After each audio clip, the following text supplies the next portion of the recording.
Everyone struggles with how to spend less and how to keep more money. So today we're going to discuss one of the greatest secrets some of the wealthy have, and how you can keep more money and spend less, and how you can find more enjoyment with what you already have. Coming right at you.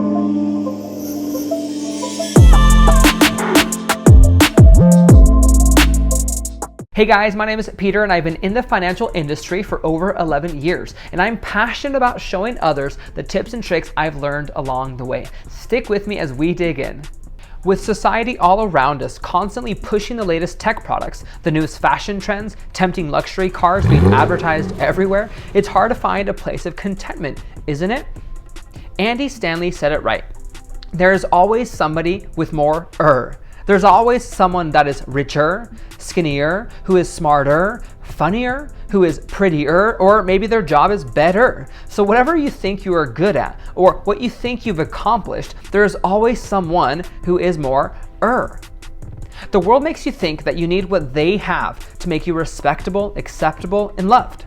So how do you find a place of contentment? What is the secret?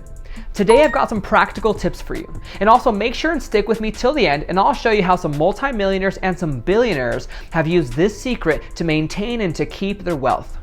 Let's talk about it. Why is it hard to find a place of contentment? Think about the purpose of marketing.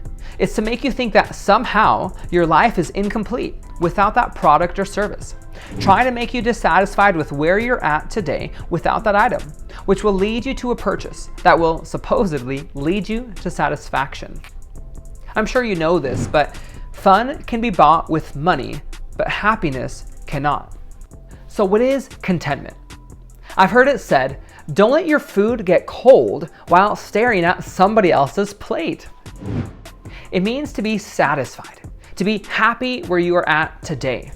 It doesn't mean that you aren't working towards something in your future. It doesn't mean that you're apathetic and stagnant and not doing anything. But it does mean that you found a place of peace and of enjoyment in the place that you're in today. Contentment means that you have a sincere peace and enjoyment about what you have today without basing all your happiness about what you hope to achieve tomorrow. So wait, how can I be content while I'm still striving for something bigger and better? I like to call it dissatisfied satisfaction. I have stopped striving and putting all of my attention and happiness for what I hope my life might look like tomorrow, while still intentionally working towards it. It's like a conundrum, isn't it? The idea is enjoying what you have now. Maybe you're single and wishing you were already married. Or maybe you're married and wishing you had kids.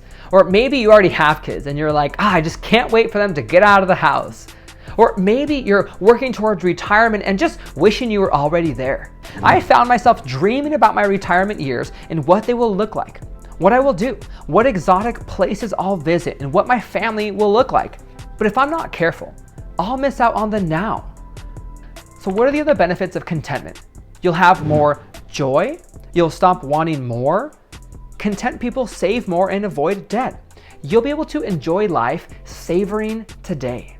If you're enjoying this topic so far, go ahead and hit the like button. Honestly, it really helps the channel grow and it helps spread this message so other people can know about it as well. Okay, discontentment. Discontentment typically makes you want to buy more, and more, trying to appear wealthy. You know, the Texans have a saying for this: big hat, no cattle. Benjamin Franklin said, contentment makes a poor person rich, and discontentment makes a rich person poor. The great Charles Spurgeon once said, you say, if I had a little more, I should be very satisfied. You make a mistake. If you are not content with what you have, you would not be satisfied if it were doubled. You have to think about the source of your discontentment. Is it online? Is it social media? Is it magazines? Is it billboards? Is it people around you? You have to soften out the source. One of the greatest battles for discontentment actually lives in your pocket. It's social media or being online. So if you recognize there's been harmful to you, then limit your exposure. Be super aware of how the battle for discontentment really rages on. With the battle of discontentment also comes comparison. Be careful what you look at and how you think about it, because we often compare and find ourselves discontent without even thinking about it. The tricky thing about comparison is that it won't only steal your joy, it'll also steal your paycheck too. Also, if you let it, it'll also change your relationships, because you little by little start to compare and want what they have instead of being content with what you have already. It's almost impossible to be satisfied with your own life if you're constantly looking at what someone else has. Did you know contentment isn't a money issue? It's a heart and a desire issue. Matthew 6:21 says, "For where your treasure is, there your heart, your wishes, your desires, that on which your life centers, will be also." Whatever you think about all day and all night, where you spend your money is often where your heart is. So focus on being content with what you have today. So let's talk about how to combat discontentment and comparison. Number 1, celebrate the blessings of others. Congratulate them for the promotion, for the raise, for the new job, for the new car, for the latest accomplishment. It's so important to be happy for others, as that helps to bring you into a place of contentment as well. I have a list that I started back in 2010, and I titled it Things That I'm Thankful For. If you stop and think about it, there's so much to be grateful for. And I keep adding into that list. And in fact, I review it often. I review to see all the things that I have accomplished, all the things that God has blessed me with, all the things that I already have. And what that does is it keeps me grateful and thankful. Give. It's so much better to give than to try to keep it all for yourself or to try to buy stuff for people who don't even care. Proverbs 11:25 says, "The generous soul will be made rich, and he who waters will also be watered himself." Thanks for sticking with me to the end, and as promised before, I'm going to show you how multimillionaires and billionaires have used this secret to find a place of enjoyment and contentment to one degree or another. Warren Buffett, he's one of the wealthiest men alive. As of 2021, worth over $100 billion. In fact, he's even given away a lot of his wealth in the past. He is content and he's happy with even his basic, simple house. And as you can see, he chooses to continually give away more and more of his money.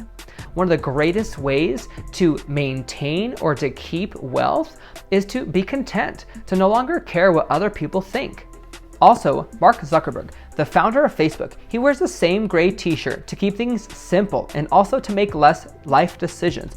By doing this though, he also saves lots of money because he doesn't care what people think. He's not trying to keep with the Joneses and trying to buy more and more things. And so as you can see, even by keeping things simple and just saying, I'm gonna decide, did you know that it's a decision to be content and to not worry about everybody else? You can save so much money and have so much enjoyment with what you already have today.